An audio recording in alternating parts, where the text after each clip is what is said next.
Hey, Christina, can you title?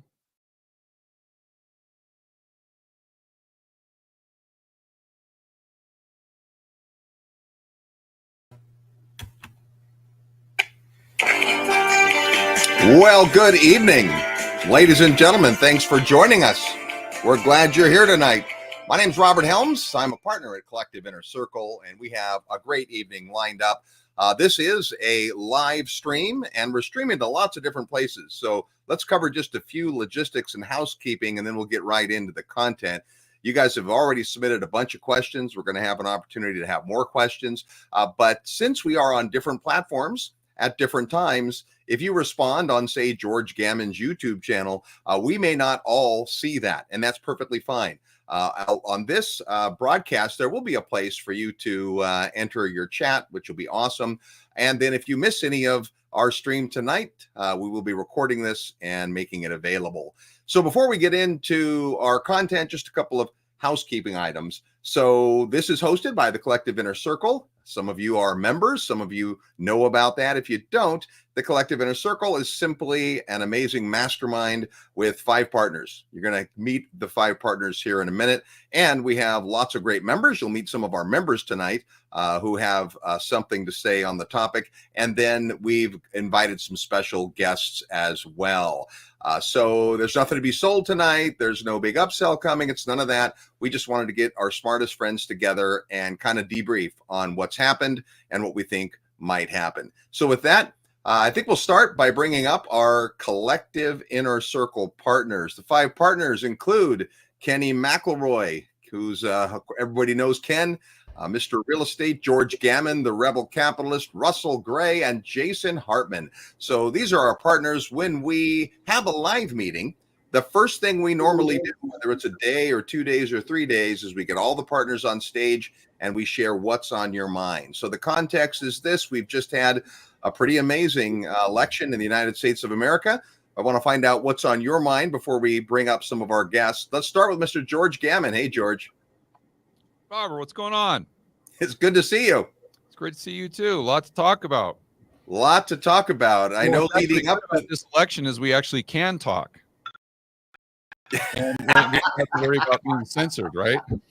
Well, you know, leading up to the election, you came out and said, I am a single issue voter. And maybe you want to share that. Well, it's based on that discussion that we had with Mike. I think Mike's here as well, Mike Maloney. And Hartman, I think you were, maybe the 3 of us were talking about it. And we were discussing, I think it was education. And I was using the example of our good friend Josh that works for me, young Josh, and how he didn't learn anything in high school. And therefore, he wasn't brainwashed by this woke mind virus, as right. Elon Musk says. And now Josh is 21, 22 years old. He's making... He might be making 7 figures. I mean, he is doing phenomenally well. And it's because he really had an incredible education, not from what he learned in high school, but from what he learned online. And the conclusion there with that conversation that we had with Hartman and Mike Maloney was basically, it's like what the Bitcoiners say, that free speech fixes this. So no matter what problem we have in the world today, or what problems we'll have over the next 4 years, I'm sure we'll have plenty of them. The bottom line is, if we are still allowed to discuss it, the best ideas will prevail. And so that's why I was a one issue voter. After thinking about it, I'd probably add, avoiding World War III on there as well. That would be a big issue. But for me, it was all about free speech. Excellent. Hey, Jason Hartman, what is on your mind after all that has transpired? Yeah, to echo what George said, I'll do that in a moment. But first of all, I just want to say I am happy as a clam, and clams are happy. It's just a wonderful turnout. I mean, the right side of the aisle has complete control of the federal government as of January 20th. And that's just wonderful news. As far as free speech, back in 2016, I really was hoping that the first thing the Trump administration would have done is attack the big tech companies and their Section 230 exemptions, saying that they are platforms, not publishers. And it has been a really scary few years with the attack on free speech. It is the single biggest issue facing the human race. I was saying that during COVID, when most of us actually believed in COVID at the time. At least I did in the beginning. And so I'm just really happy with the result. And we've got a lot to talk about as it affects the real estate market, the economy. We've got an all-star cast tonight. I mean, Robert, look who's in the green room. We got Kiyosaki, we got Schiff, we got Maloney. Yeah. It's going to be an incredible night, guys. That's for sure. Yeah. And Jason, I don't know if you heard this, but RFK said he's going to ban orange juice. Orange juice is a scam. Nassim Taleb taught me that. Yeah. I can't even get a kick out of that one. That's an inside joke. I always say, I'm such an impolite person to have a meal with. If you have breakfast with me and you have orange juice, I'll tell you orange juice is a scam. That's right. That's right. He'll tell you that on Voxer. All right, let's talk about real estate. Ken McElroy, what do you have to say? What's on your mind? Oh, Jason, you cracked me up. Hey, first of all, I'm so pumped. Everybody knows that I got to interview RFK a couple months ago before the election, and we actually started engaging him when he was an independent. So I got to meet him and get to know him. I started to understand, kind of a deeper thing about big pharma and the healthcare. And of course, we all kind of knew about this, but he really goes at a deep level. So we were wildly excited when he switched over. And, Trump is a business guy. He's a real estate guy. We have 4 years with them. He put together those opportunity zones. He understands housing. He knows we're in a shortage. He knows it's got to be easier to build, and we have a supply problem, not a demand problem. And so, and of course, Kamala, I couldn't understand what she was saying, but it depends which accent she was using, Kenny. I know. All I've seen her on is a orange juice commercial. So I will tell you that the last collective we had in Las Vegas, we had George's friend, now our friend, Robert Barnes. Yeah. And Robert Barnes just kind of blows people away. Did he call this or what, Kenny? Oh, he called it completely, guys. Like he stood, obviously closed room, collective, just our members. He basically outlined this whole thing, what just happened. Yeah. He's a month before the election, and everybody's like, I wonder. But he laid it out almost perfectly. So he's been to several collectives. George's good friend and his attorney. I could not be more happy with where we are, and of course having Musk around, to handle some of the other things with regard to cybersecurity and censorship and all that stuff. I could not be happier with where we are. All right. Well, many of our questions that have come in have to do with real estate and interest rates. So save some of that. We'll get to Jason and Ken when it comes to that. But let's hear from Russell Gray. Russ, what are your big takeaways, epiphanies? How are you feeling? Well, I'm going to keep it super short because I know we got Peter Schiff in the green room anxious to come out and talk. And we definitely want to hear what he has to say, probably a lot more than you want to hear what I have to say. But, I just think as a Main Street guy, what I saw was the entire country stand up and say, we want to change. And this mandate, based on both the popular vote, the Senate, the obviously the Electoral College, but I think it's probably looking like he's going to get a red House as well. And the Supreme Court, the way it's stacked right now, like it or not. And I think this is where we have to be careful. We can't inject what we want or what we like because there's going to be differences of opinion. We just have to look at what we think is going to happen. But I think the one thing we need to prepare for is everything is going to happen fast. Trump moves fast. There's not many things to hinder him. That could be disastrous or wonderful, depending on your point of view. And so tonight we want to just take a look at what is already we think is going to happen, how fast it's going to happen. And I think that as the landscape changes very quickly in investing, the economy, interest rates, lending, the financial system, the geopolitical system, our ability as investors and entrepreneurs to read and react is going to be very, very important. And that's why we get together and have these conversations. So the goal tonight is to pick up some insights, some ideas, and I think even to hear some things maybe you don't necessarily agree with, but set aside your personal proclivities and preferences. We're not here to say whether anything is good or bad. I mean, we have our opinions, but I think we're really here to say is what's likely and how can we best respond. Yeah. All right. Rob, Thank you. If you're emceeing, definitely want to talk to Peter about tariffs. Yes, for sure. And partners, feel free to jump in anytime as we're interviewing our various guests today. You know, George, you started talking about free speech, and I think it's such an important topic. And there is no one size fits all when it comes to it. It's kind of all or nothing. But if you're going to really believe in free speech, that means you have to completely support the person who doesn't think the way you do, the person that has an opinion different than you, the other side of the coin, and we're all about that. So we have to support bad speech. You have to support dangerous ideas. You have to support bad ideas. And in fact, you know, and Peter is such a historian, he's going to know more about this than I do or I did. But I did some research for a video the other day, and you know, the freedom of speech is just integral into what makes America America, even prior to the Constitution, prior to the American Revolution. If you look and study the colonies, I mean, it was all about freedom of speech. And what's so ironic is the problem they were having, not just with Britain, but with the colonies themselves. A lot of these Puritan colonies wanted to use censorship, and they wanted to ban people from their colony if they had, like, quote unquote, dangerous idea. And you just see, and you see all these people that were in favor of those types of ideas. And it's not just through the colonies. And then after the American Revolution, and then you look at the civil rights movement and MLK, and you look at freedom of speech through that lens, and you just see it over and over and over, where the people who are for freedom of speech or dissident ideas, allowing those ideas, even if they're dangerous, even if you disagree, are always on the right side of history.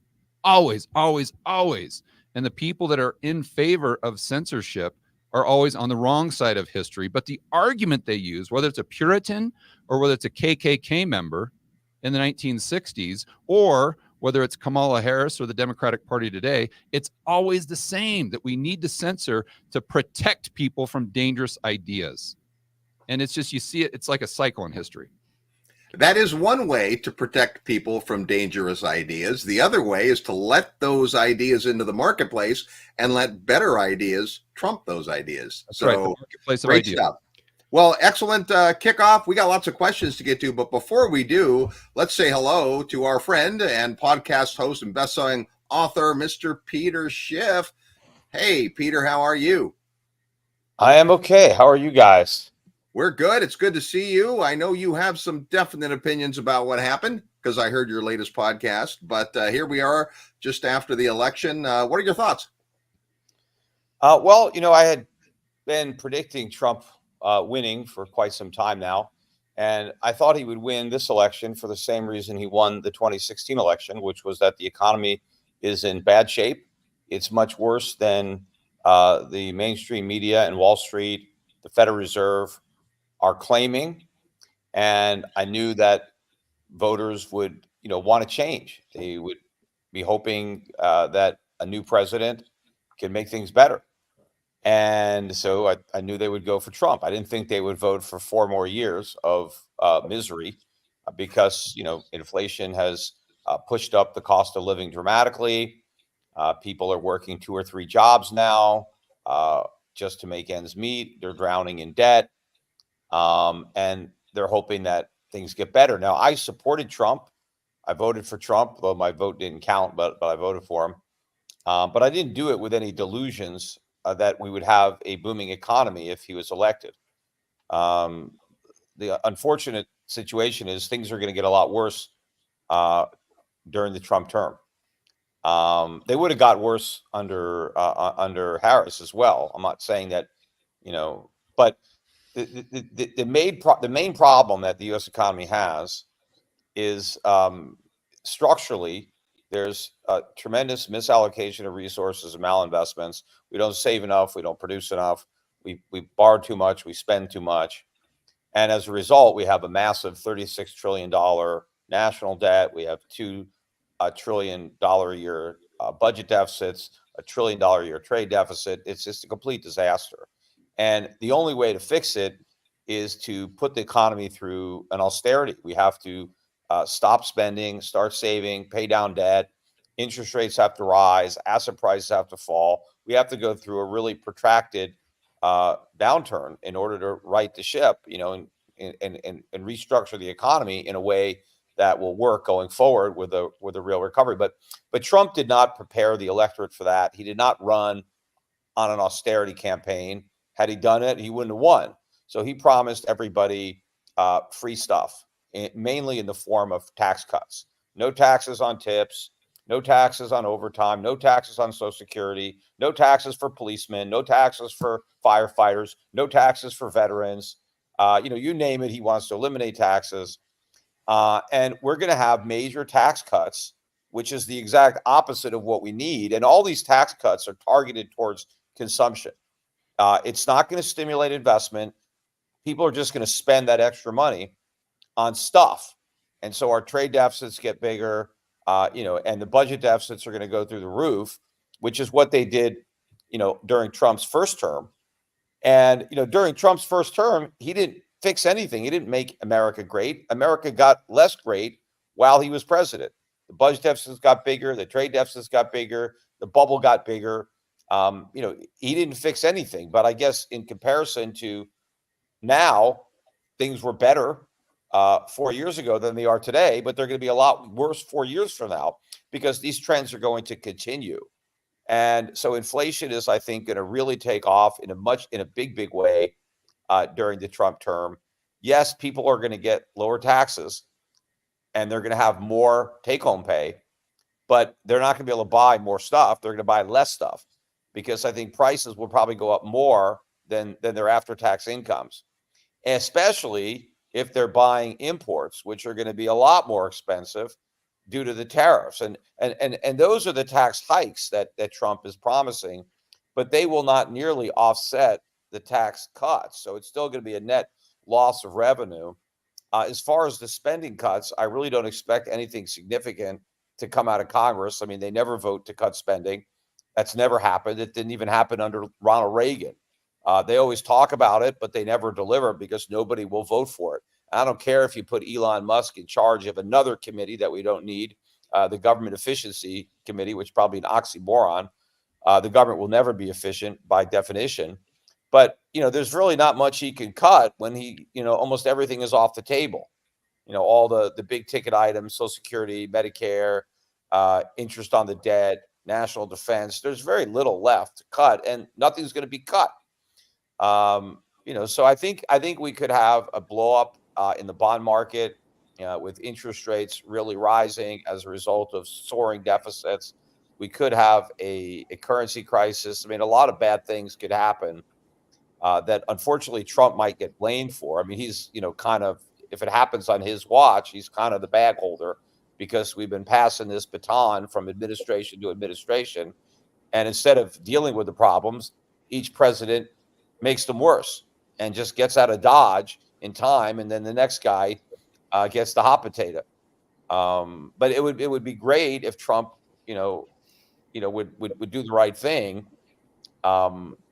I think the only chance he has, and this is a reason that I did vote for him, if everything does collapse early enough in his presidency, so hopefully it happens early, he may then do the right thing when there's no other option. I mean, when we're already in a complete economic, implosion, and then maybe he'll, when there's no choice, it's like, okay, we're already screwed, so maybe we could do the right thing. But I think initially, no, he wants to deliver on his tax cut promises, and he's hoping that, he can shoot the economy up with enough heroin that, we have another high, and maybe he thinks that, he'll be gone by the time the hangover hits. Yeah, people remember that gas was less expensive and groceries are less expensive, but they probably don't remember that he didn't rein in spending. He didn't change the deficit except up. And so that is just one of the realities. And I think this problem didn't start in the last presidency or the one before that or the one before that, right? This is an ongoing issue that we have. It's been going on. And a lot of the inflation that we've experienced at the supermarket and other places, was created under the Trump presidency. It didn't just start because they say, look, it's the big spending that causes inflation. Well, what about the big spending? Trump set the record for running up the debt the most in any one 4-year term. Biden just broke that, by the way. He's already outdone Trump, and his term isn't even over. But Trump, beat any of the Obama terms. And we created a tremendous amount of money during COVID. Trump was president. He signed all those COVID stimulus bills and the PPP and all these asinine programs. He was, bashing the Fed and demanding that rates go to zero and demanding quantitative easing when he was president. So he presided over tremendous inflation, and the consequences reared their head. While Biden was president. I mean, had Trump been reelected, we would have had the inflation under Trump. So he just conveniently lost that election, and and now he's back, and he doesn't have to accept any of the blame for all the bad things that happened during that 4-year period. He's got like a clean slate. Hey, Peter, take us through some of the market reaction, right? The stock market, crypto, gold and silver. We saw those markets all react. Take us through some of that and what you think that might mean. Well, clearly, Trump is more business friendly than Harris would be. So a Republican who's promising lower taxes, lower corporate taxes, you would figure that's good for the stock market, particularly companies that believe that they're going to be the beneficiaries of Trump's policies. The banks had a huge run based on the fact that they think that Trump will deregulate banking more so that they can gamble more with taxpayer money, take bigger risks, and make bigger profits for themselves, and just leave bigger losses for the taxpayers when they need to get bailed out. Tesla had a big run, because now, Elon Musk might get some favorable treatment. The biggest move I saw was in the bulletin board stocks for Fannie and Freddie. A lot of Trump donors have invested heavily in those companies on the belief that Trump will pay them back by recapitalizing, releasing them from receivership, and enriching a lot of the funds that have invested. So a lot of Trump's donors, stocks where the donors were invested, who were expecting, to be compensated for their support. That's also what's happening with crypto. I think Donald Trump made a strategic decision, despite his, the fact that he never liked Bitcoin. He called it a fraud. He called it a scam when he was president. He recognized a political opportunity that there are a lot of people who are involved in crypto, and for them, there's only one issue, and that's crypto, because they're counting on that to get rich. So they're like a single issue voter.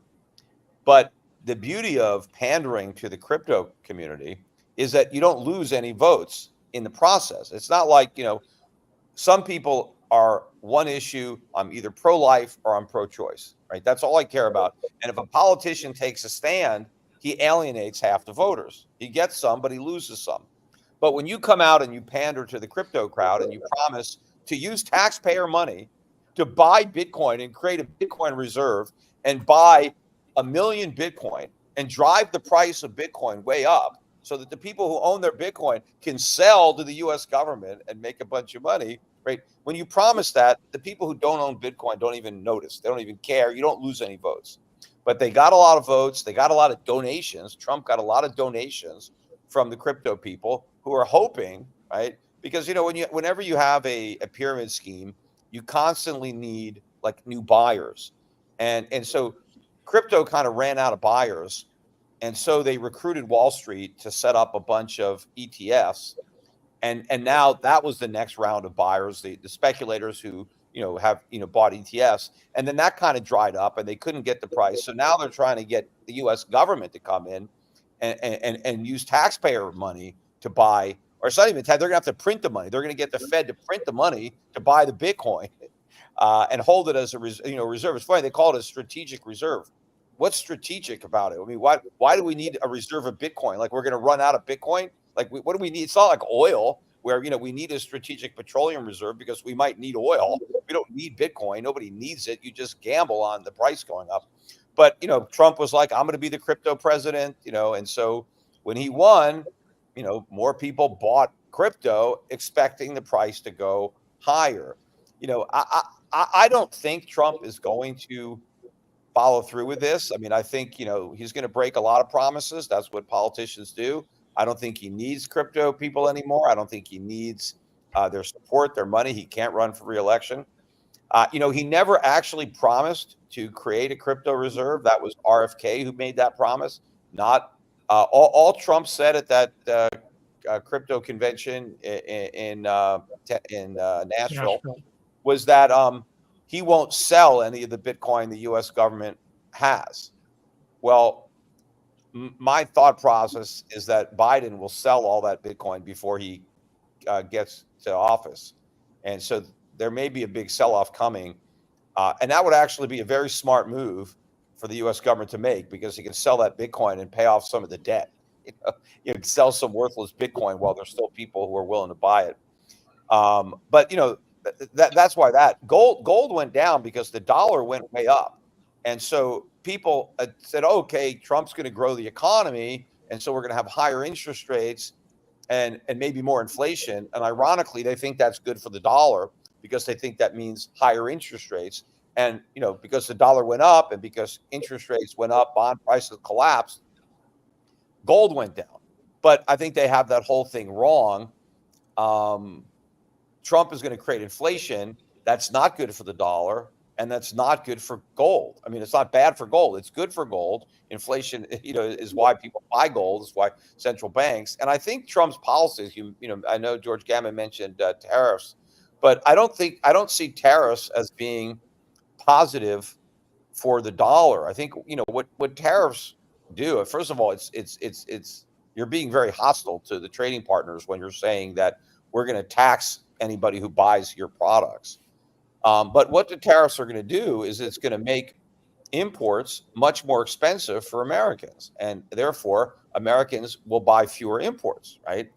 Now, in most cases, there is no domestically produced alternative, so Americans just will buy nothing, right? They, whatever they'll buy something, but they're not going to buy, something similar. I mean, they'll have to just do without a lot of products. They'll have fewer goods and services. Yeah, I mean, they buy more services or whatever. Yeah, because the goods are going to be more expensive. But now, when foreign countries see that, we can't sell as much stuff to America because, these tariffs, so we got to sell our products to other countries, or we're going to have to sell them domestically to, our own consumers. Now, the U.S. market is a lot less important, and the U.S. dollar is a lot less important. I mean, why are we bothering to prop up the dollar so Americans can buy our products when the tariffs are preventing them from buying our products because they can't afford them? And so there's less reason to support the dollar. There's less reason for the international community to stock warehouse dollars. And so I think that it's just a negative for the dollar. And, I don't even know how much our trade deficit will go down as a result of the tariffs, because what we do buy will just, will be more expensive. And I don't know how they're going to work it, because there's a lot of U.S. companies that import and then re-export. So are they going to get exemptions from the tariffs? Otherwise, the exports are going to be a lot less competitive if the imported components are so much more expensive. But then in general, I prefer tariffs as a way to raise revenue than the income tax. I mean, I think, and Trump even pointed this out, that before we had the income tax, the government ran, almost 40-50% of the federal government's money came from tariffs, and nobody paid income taxes. And we should go back to that. And I would love to go back to that. But what Trump omitted was that back before 1913, the federal government total spending was less than 2% of GDP.